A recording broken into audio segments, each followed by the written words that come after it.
John Hall, who spoke to us last meeting on Rolls-Royce. So he's come back to tell us a little bit more about Rolls-Royce. So John, would you like to come forward? Take us from the days of the Schneider Trophy and on up to present time. The Brits won the Schneider Trophy by default in 1931 because Mussolini's mob, who were the contenders, didn't turn up. And the reason they didn't turn up was they couldn't get their engines to run properly, because they overlooked a very fundamental problem. When your aeroplanes, it's all very well to tune your aeroplane or tune your engine while it's on the test bench, but when it's going forward at 350 miles an hour, you're getting a ram effect through your supercharger, which was weakening the mixture and causing the engine to detonate. And of course, they kept blowing up. And the Russians, or the Italians, they lost 3 of their very good pilots back then, and that's how they missed out.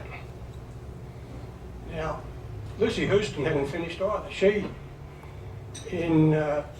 after the Schneider Trophy, she gave £100,000 for the first flight over Mount Everest. And being another keen aviator, she sent a cheque to the British government for £200,000 to run a squadron of fighters to defend London. Now, £200,000 is £10 million in these days, $20 million in our money. But the brilliant politicians of the United Kingdom sent it back. We will not accept money with conditions attached to it. So she said, oh, give me my bloody cheque back. Anyway, she got very annoyed about, or got upset about the antics of Edward and Mrs. Simpson and Stanley Baldwin, who she didn't like very much, and gave it away and wouldn't eat and died. She died on the 29th of December 1936. So that was the end of Lucy Houston. Now, while the Schneider Trophy was going, being won, this bloke Walter Owen Bentley, he was advancing the prestige of England as well with his Bentley racing cars, because he won the Le Mans. You know, back in the 1930s and 31s, his cars came in 1, 2, 3, 4, 1, 2, 3, 1, 2. They were so good that they were world famous. He made a couple of fundamental blues in his business, because he never had a Claude Johnson looking after him like Henry Royce did. For instance, he never patented the aluminium piston, which he invented. He could have made millions if he'd have done it. And the other big blunder he didn't do was he never trademarked his own name. Rolls-Royce trademarked everything, even the grill on their cars. You couldn't copy anything off a Rolls-Royce motor car without they come down on you like a ton of bricks. But poor old Bentley, he went broke in 1931. Company went bankrupt because of the recession and all that sort of thing, and because of various corporate machinations, the Rolls-Royce company bought the Bentley Motor Company. They owned it, lock, stock and barrel. And the problem he had, he said, oh, I'm off. Sorry, no you're not. You've got a contract for 5 years with the Bentley Motor Company. You belong to us. Can't go. And he got called into Henry Royce and they had a little chat.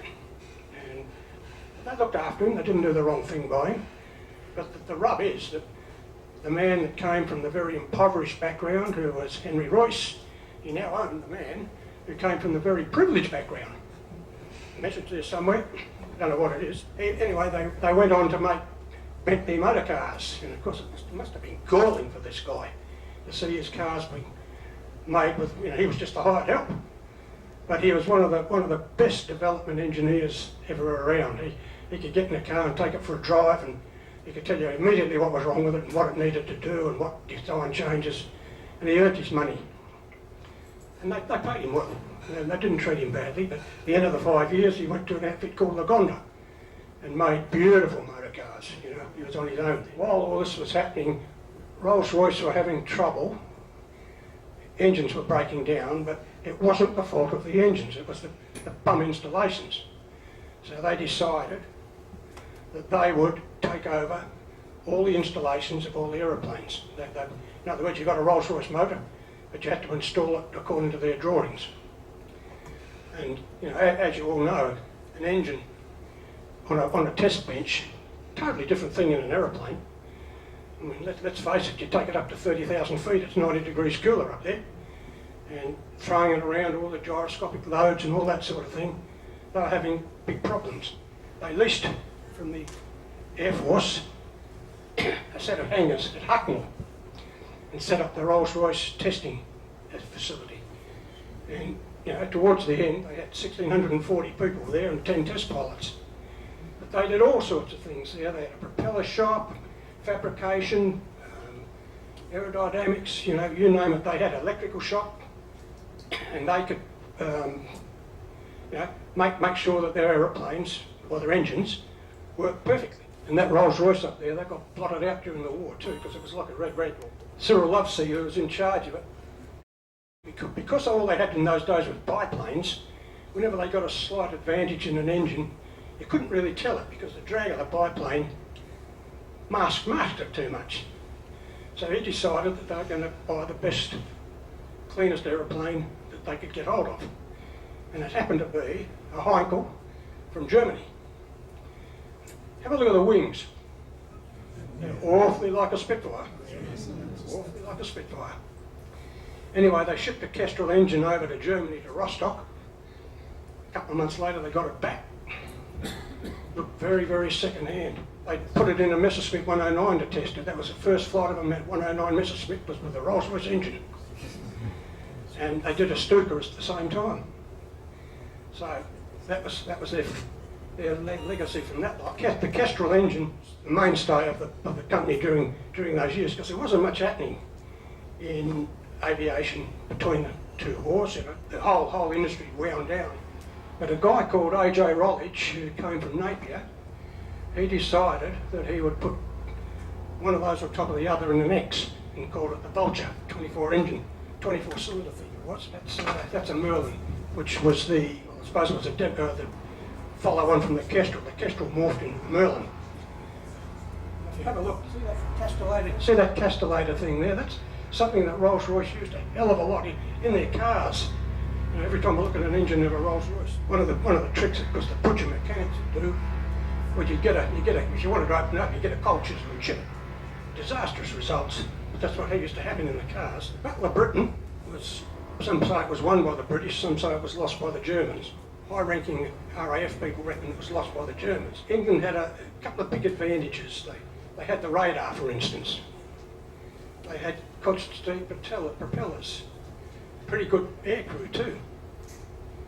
And one of the big advantages was if you bailed out over England or got shot down, you lived to fight another day. The Germans didn't, they were POWs.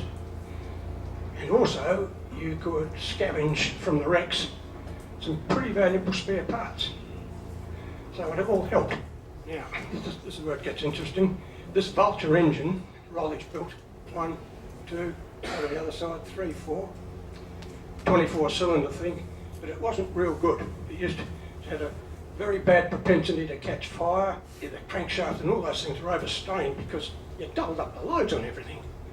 Even the gearbox used to overheat and burn. But Avro put them in there, Manchester.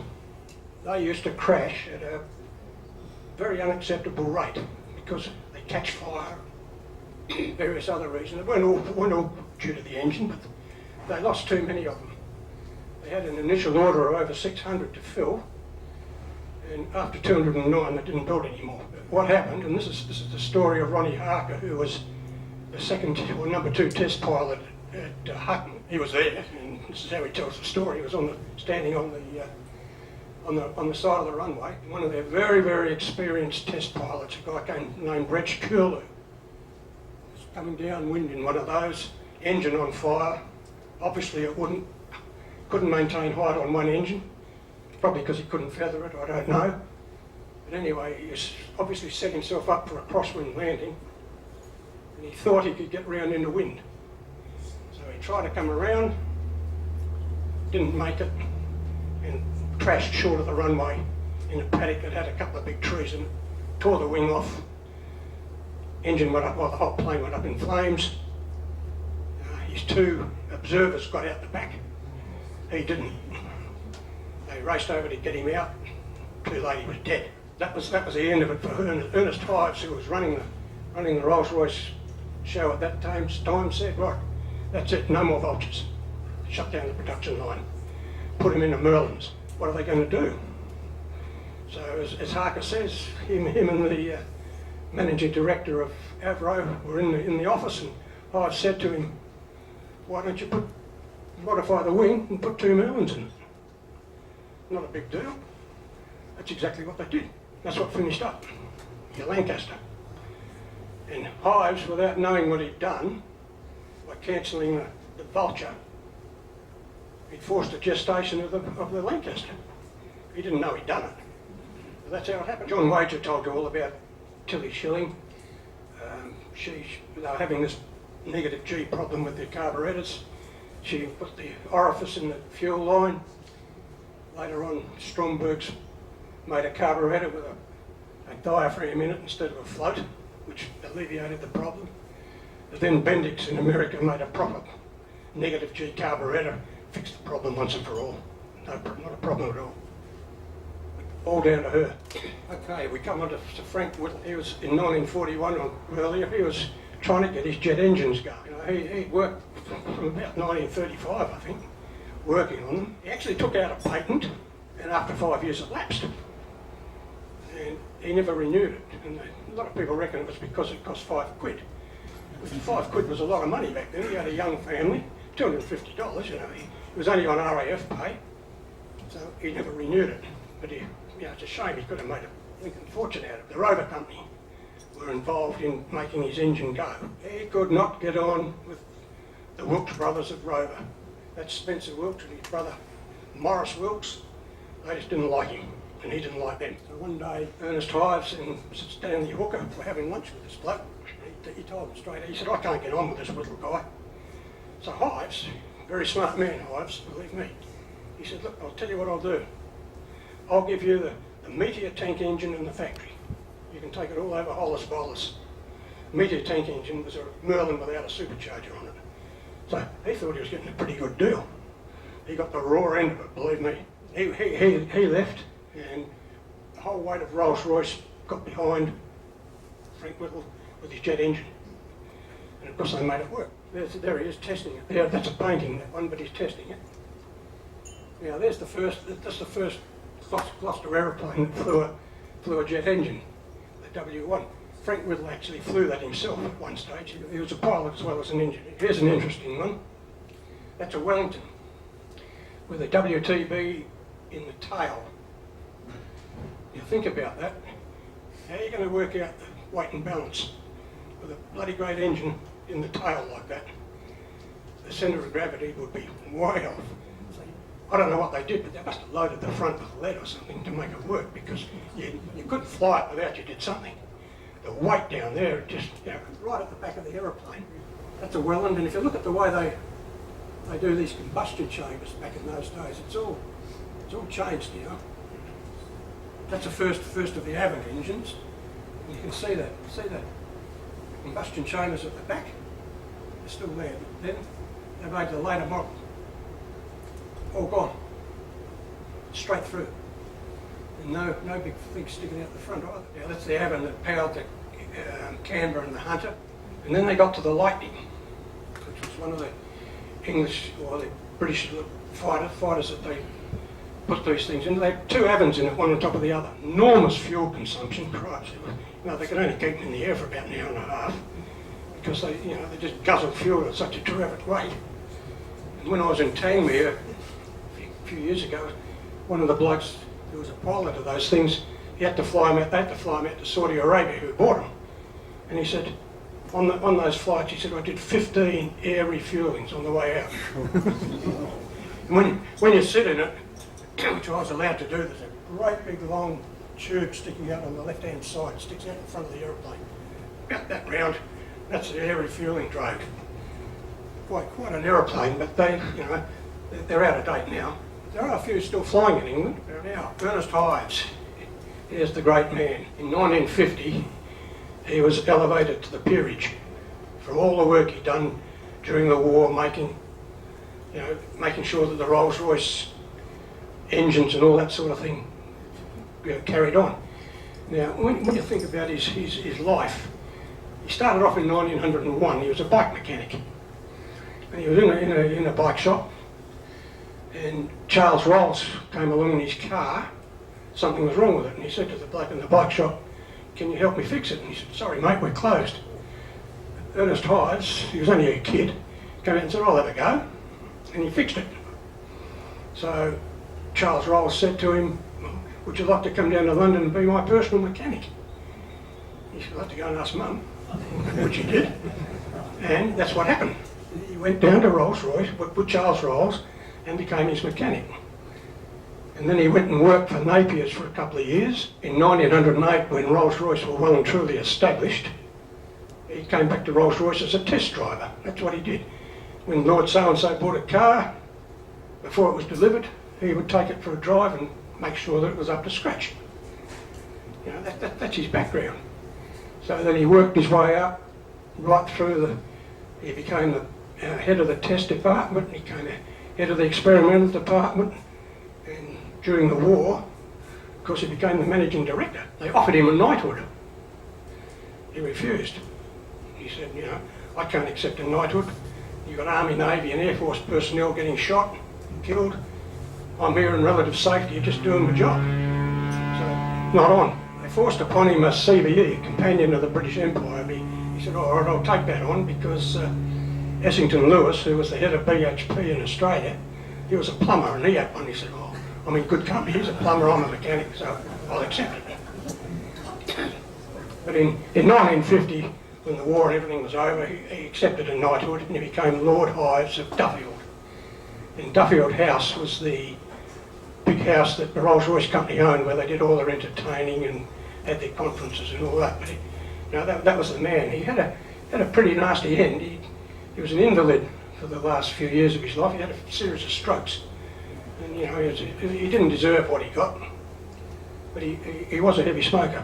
Yeah, Rolls-Royce, of course, they went from strength to strength, and one of their big successes, one of the British aviation big successes, was the Viscount. They sold well over 1,000 of those things, fitted with a Rolls-Royce Dart. Not real impressed with the size of the prop shaft though, but anyway, it worked. Later on they thought they would do better and they made the Vanguard with a Tyne engine.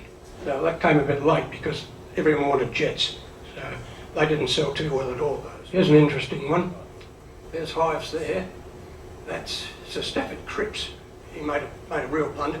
That bloke there is Harold Wilson, who was the Prime Minister of England, became Lord Wilson, and he's the man who abolished the death penalty in England. But this guy was the Minister for Trade, and he decreed that Rolls-Royce shall sell a heap of engines, a quantity of engines to Russia. Rolls-Royce were a bit horrified, but they had to do as they were told. And of course, what happened, the Russians just copied them. They didn't worry about niceties like licenses or copyrights or anything. No, it advanced the Russian aviation probably 30 years. And of course, an offshoot of that was when the Korean War was on, the Yanks are flying, or trying to shoot down MiGs over the Yalu River. The MiGs are powered by copies of Rolls-Royce engines. And the Americans were very, very annoyed about it. Rightly so. Now, I've thrown this one in, mainly because Lord Brabazon of Tara was one of the best mates of Charles Rolls. But that's a Brabazon, it's 230 feet wingspan, but it must have been an engineering nightmare. Right. They're the two engines, Bristol Pegasus, air-cooled engines, angled. What? Centaurus, okay, Centaurus. They're angled inside the wing. Now they're air-cooled engines, and they're buried in the wing. But you've got to drive it through a shaft with a universal joint with a 45-degree back angle, and at high speed, you know, that must have been a nightmare. And those propellers contra-rotating, so the engineering to get that to do must have been enormous. But look, there's a guy trying to service it there. You imagine trying to change, there's 8 of these engines on this thing. Imagine trying to change the spark plugs, you know. 36 to an engine times 8. It just didn't work. And the fuel consumption must have been unbelievable. And the thing only carried 100 passengers in relative luxury, of course. But, you know, you can imagine the cockpit, 8 throttle levers, 8 pitch controls, 8 mixture controls. A bit like playing an organ trying to fly the thing. Right. Anyway, they must have realised it was a disaster because after 400 hours of test flying, they broke it up. That's the Conway, which was the first bypass engine. Now this guy, Adrian Lombard, he was the director of engineering for Rolls-Royce. And he died at the age of 52, 1967. You know, Rolls-Royce never ever recovered. He was a loss that they could never fix, never replace. That's life. Now we come to the bankruptcy. Rolls-Royce, against all the odds, decided that they were going to go into the civil aviation market in America, because that's where the volume was. And they did secure the order from Lockheed for their TriStar. The only problem was it was an engine that was on paper, it didn't actually exist. When they built it, they made the main fan blades out of stuff called high-fill, which was a composite. And when they fired the chooks into it, it just shattered. So they had to redesign the whole motor. And that sent them bankrupt. The unthinkable happened. Rolls-Royce had gone belly. The receiver came in, and they sold off the car division because that was working all right. So they kept making motor cars. But Lockheed in America, on one side of the Atlantic, are producing airframes that they can't get paid for because they haven't got any engines. And Rolls-Royce on the other side have got engines they've sold, but they can't deliver because they can't make them. So Richard Nixon was the President of America. Edward Heath was the Prime Minister of England. They had deep and meaningful conversations. What are you going to do about it, Mr. Heath? He did the only thing he could do. He nationalised the company. It became a part of the British, owned by the British government. Now, Tony Abbott won't do that with any of our mobbing cars or anything. Too bad, you know, we've gone broke. But he had no choice because Lockheed were in danger of going under. And that would have been real bad for America. Ingesting all the money in, that doesn't make an engine. So you've got to get somebody that knows what they're doing. And it's the old saying, there ain't no substitute for experience. So they got all the old boys out of retirement. Stanley Hooker, Rupert, Morley, who was the other one? Cyril Lovesey. These guys are all in their 70s. Come back and help us out, for God's sake.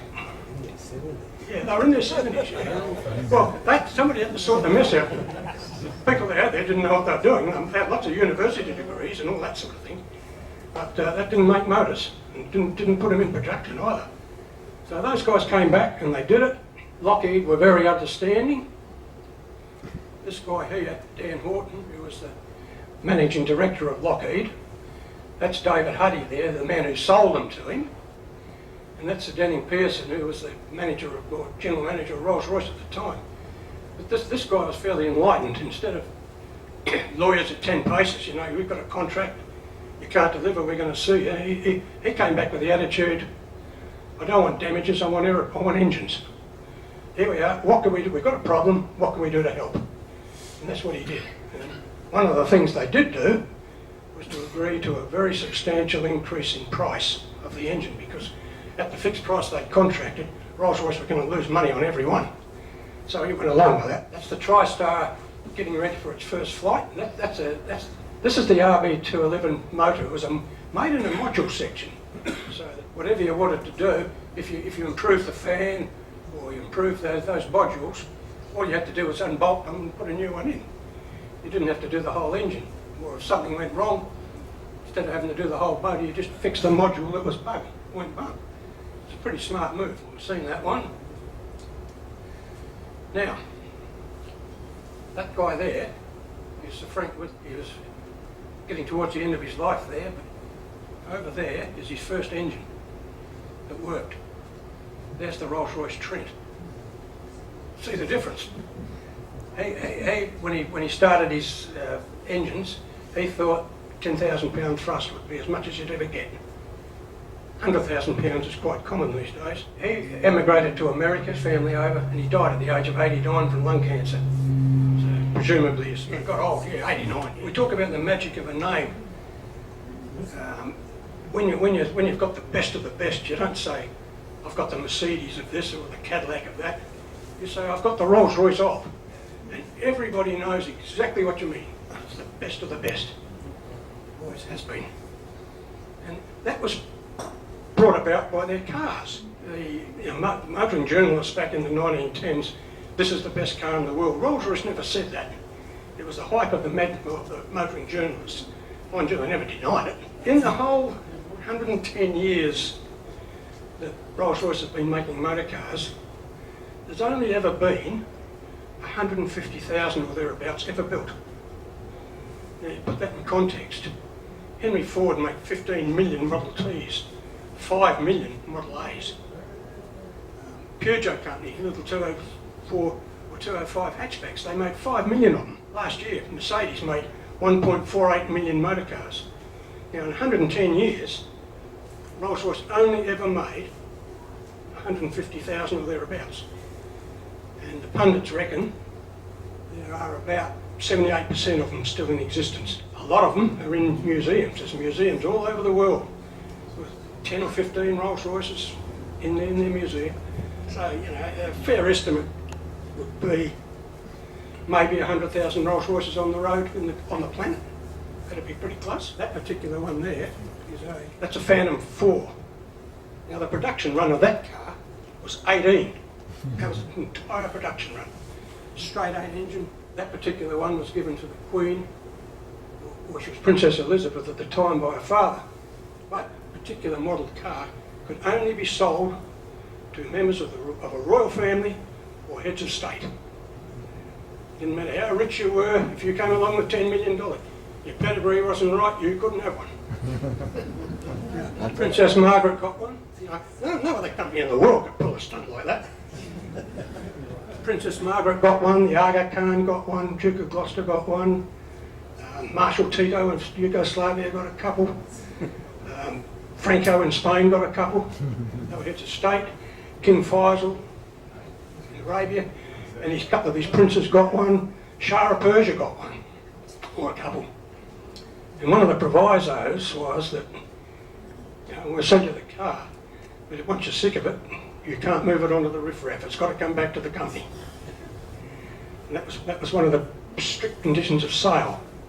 But one got away. Shah of Persia, somebody damaged the front wing on it, and it needed refurbishment, so it sent it back to Hythe Road in London to be fixed. Of course, in the meantime, the Ayatollah gave the Shah the elbow. So the car's in Hythe Road, and so they fixed it up and sent the Ayatollah the bill. He said, shove it. He said, I'm not interested in that capitalistic nonsense. You can keep the bloody car. So it languished there for a couple of years, and they eventually sold it to an American collector. And the one the Shah had was one of the better ones too. It's a beautiful looking car. But it turns up from time to time at car shows these days. So that's the history of Rolls-Royce. Now,